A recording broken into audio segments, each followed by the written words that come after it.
બહુ ઉતાવળ છે ઉત્કર્ષ? નહીં તો બાકી તો મને બરાબર ખબર છે કે તે મને થેન્ક યુ કહેવા માટે જ ફોન કર્યો હશે. તારી મદદ કરવા બદલ, ટી વિલાનું ફોર્મ લાવવા બદલ અને મોહન અંકલને શોધવા બદલ. બરાબર ને? ને રાહુલનો ભાંડો ફોડવા માટે પણ. જોયું, ભૂલી ગયો હતો ને? ઓહો, બરાબરના કાન પકડ્યા છે તાપીનગરની રાણીએ. બાકી તો થેન્ક યુ હું તને કહેવા માંગુ છું કિંજલ. જો તે આ ટી મેળામાં ભાગ ના લીધો હોત તો હું મોહન અંકલને બચાવી જ ન શક્યો હોત અને અંકલે મને માફ પણ ના કર્યો હોત. હા, એ તો છે. બાકી તો આ પોસ્ટર પ્રકરણ પછી આપણે એકબીજા સાથે બરાબર વાત જ ક્યાં કરી હતી. એટલે આજે તને કહું છું કિંજલ કે આ બધામાં કાંઈ પણ તને એવું લાગ્યું હોય ને કે વાંક મારો છે તો મને માફ કરજો. દોસ્ત પણ કહે છે અને પાછો માફી પણ માંગે છે. ચલ હવે આ બધું છોડ અને હા, હવે જલ્દીથી દુકાને ચા પીવા આવી જજે. એટલે મારા કારણે તારું માર વાળું પ્રકરણ ને તારા કારણે મારી બદનામી વાળું પ્રકરણ બંને ફિટુસ થઈ જાય. ચલ મૂકું છું. Good night. Okay, good night.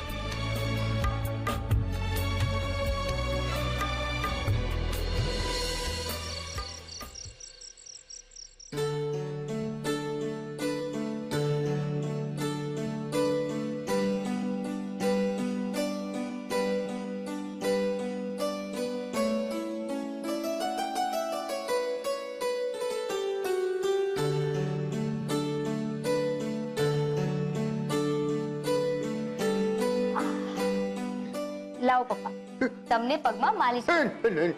નહીં માલિશ નહીં. કેમ?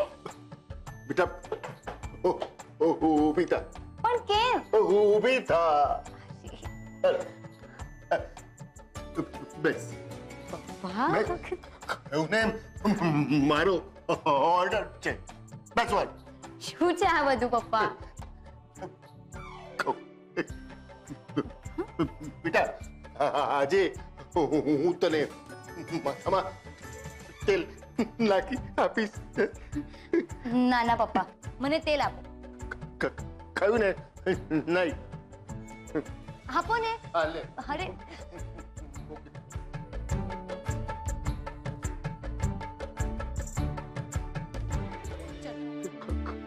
ખબર છે તને બેટા, તું નાની હતી ને ત્યારે કેતી મમ્મી નહીં પપ્પા તેલ નાખી આપે.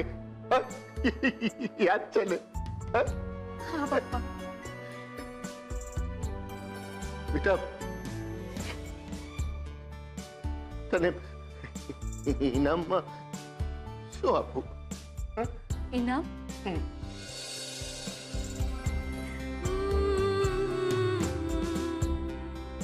હું કહું એ આપશો? હા, બોલ. પેલા આવો, મારી બાજુમાં બેસો. આવો. બોલ. પપ્પા, મને વચન આપો કે આજ પછી તમે ઘરની બહાર એકલા ક્યારેય નહીં નીકળો.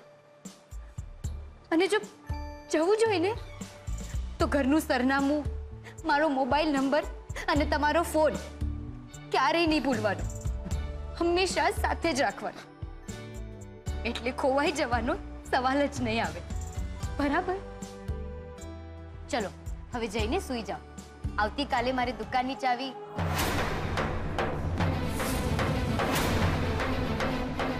ચાવી?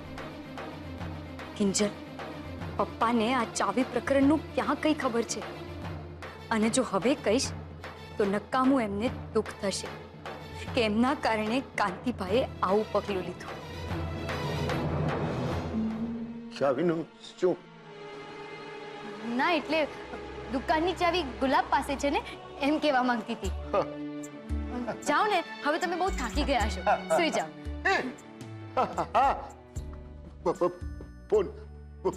ફોન લઈ લે. પિતા